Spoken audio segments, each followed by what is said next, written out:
एक वन्य प्राणी विशेषज्ञ हैं। जबलपुर के रामपुर के रहने वाले अभिलाष बरसे एक वन्य प्राणी विशेषज्ञ हैं और वे पशु पक्षियों के प्रेमी भी हैं। उनमें पशु पक्षियों को लेकर गजब का जुनून है। उनके इसी जुनून की वजह से वन विभाग ने उन्हें अपनी रेस्क्यू टीम में शामिल कर लिया है। अभिलाष ने बताया कि अक्सर गर्मियों के दिनों में उनके पास पशु पक्षियों को रेस्क्यू करने के लिए फोन आते हैं। इसमें खासतौर पर पक्षियों को रेस्क्यू करने के लिए फोन आते हैं कि लू की वजह से पक्षी सड़क पर गिर गए हैं और तड़प रहे हैं।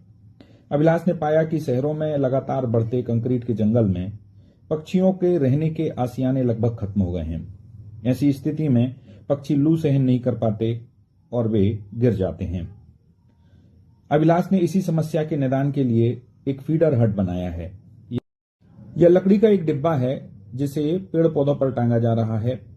अभिलाष खुद 1000 से ज्यादा ऐसे डिब्बों को टांग रहे हैं। उनका मानना है कि गर्मियों में लू से बचने के लिए पक्षियों को यह एक आशियाना मुहैया करवाएगा।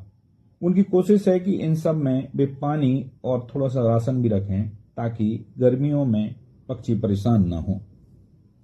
मेरा नाम अभिलाष वर्ष है और सब ये जो आपने सवाल किया है कि ये क्यों कर रहे हैं, तो सर नेचर और अच्छा लगता है ऐसे काम करना जीव जंतु के लिए। धरती पे जितने भी प्राणी हैं वो सभी जरूरी हैं।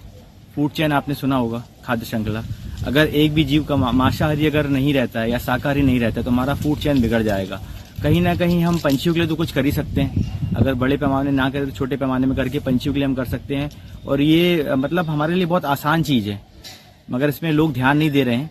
तो आप सभी से विनती है मेरी कि अपने अपने घरों में छत के ऊपर जहां भी आपको जगह मिले पंछियों के लिए थोड़ा सा दाना और पानी आप रख सकते हैं। इससे पंछियों के लिए बहुत मदद होगी। जी, गर्मी में ये मदद करेंगे पक्षियों? बिल्कुल बिल्कुल। किस तरह से? सर देखिए, गर्मी में दाना और पानी ये मुश्किल है और अगर आप एक छोटा सा घर बना देते हैं तो उसके लिए सर्वाइव करना है कि उसके लिए शेल्टर का काम करेगा। भले वो ऑल टाइम रहे ना रहे, लेकिन गर्मी में तो उसको एक छांव मिल जाएगी और खाना पानी वहां मिलेगा तो वो रोज आके जीव खाना पानी खा सकता है। और आपके घर में भी एक चिड़िया की जब आवाज आएगी सुबह या शाम में तो वो माहौल एक अलग रहेगा। जी, कितने लगाने का लक्ष्य है आपका? सर मेरा तो अभी 1000 चल रहा है, अब उसके ऊपर फिर जितना हो जाए, लेकिन मिनिमम 1000 तो हम लगाएंगे। आपका नाम बताइए। मेरा अभिलाष वर्षी। जब अभिलाष हमारे साथ थे उसी दौरान उन्हें एक फोन आया कि जबलपुर के दीनदयाल चौक पर एक बड़ा सा व्हाइट आउल अचानक उड़ते उड़ते जमीन पर गिर गया है। यातायात पुलिस ने उसे उठा लिया है और उसे एक डिब्बे में रखा हुआ है।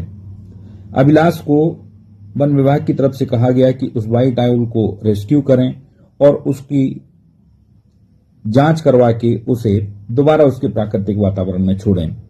अभिलाष का कहना है कि कुछ इसी तरह पक्षी परेशान होते हैं और वे उन्हें रेस्क्यू करते हैं। इसी समस्या के निदान के लिए उन्होंने इन फीडर हट को बनाना शुरू किया है। ये कहाँ से आप लेके आए हैं इसको? ये मैं दीनदयाल से लेकर आया हूँ और वहाँ पर किसी पुलिस कर्मी को मिल गया था, ये रोड में डला हुआ था। बोल रहे हैं कि करंट वगैरह ऐसा कुछ लगा हुआ है। तो अभी ये तो मैं वेटनरी ले आने के बाद ही पता चलेगा कि करंट लगा है कि बीमार है क्या है, लेकिन ये उड़ नहीं पा रहा है अभी। ये कौन सी ब्रीड है, क्या है? इसको सफ़ेद उल्लू बोलते हैं। पहले तो ये नॉर्मली मिल जाते थे, लेकिन अभी जैसे जंगल कटते जा रहे हैं तो बहुत रेयर हो गया। ये भी हमें बहुत कम देखने मिलता है। ये एडल्ट है कि? ये सेमी एडल्ट है सर। और बड़ा होगा ये? अभी बड़ा होगा, ये बच्चा भी नहीं है और बड़ा भी नहीं है, बीच में है अभी ये। क्या गर्मी की वजह से भी हो सकता है कि गर्मी की वजह से भी मतलब सही जगह ना पहुंच पाया हो तो बेहोश होकर गिर गया हो। धूप भी बहुत है, तो ये वेटनरी में ही पता चलेगा कि इसको हुआ क्या है, या करंट लगा है कि कोई बीमारी इसको पकड़ी है। कभी हमारे वातावरण में गौरैया, बुलबुल, बया, कोयल, कौआ की आवाज आती थी, लेकिन अब केवल आसपास के वातावरण में गाड़ियों के हॉर्न और गाड़ियों का शोर ही सुनाई देता है। अभिलाष बरसे की यह कोशिश है कि शहरी शोर की बजाय प्राकृतिक चहचहाहट उनके घर तक पहुंचे। इसलिए आसपास के वातावरण में चिड़ियों को कैसे बढ़ाया जाए, यह कोशिश एक युवा कर रहा है। यदि अभिलाष के साथ दूसरे लोग भी शामिल हो जाएं, तो हम अपने आसपास के वातावरण को जिंदा कर सकते हैं और शहरी शोरगुल में प्राकृतिक आवाजों को शामिल कर सकते हैं। विश्वजीत सिंह, ईटीवी भारत, जबलपुर।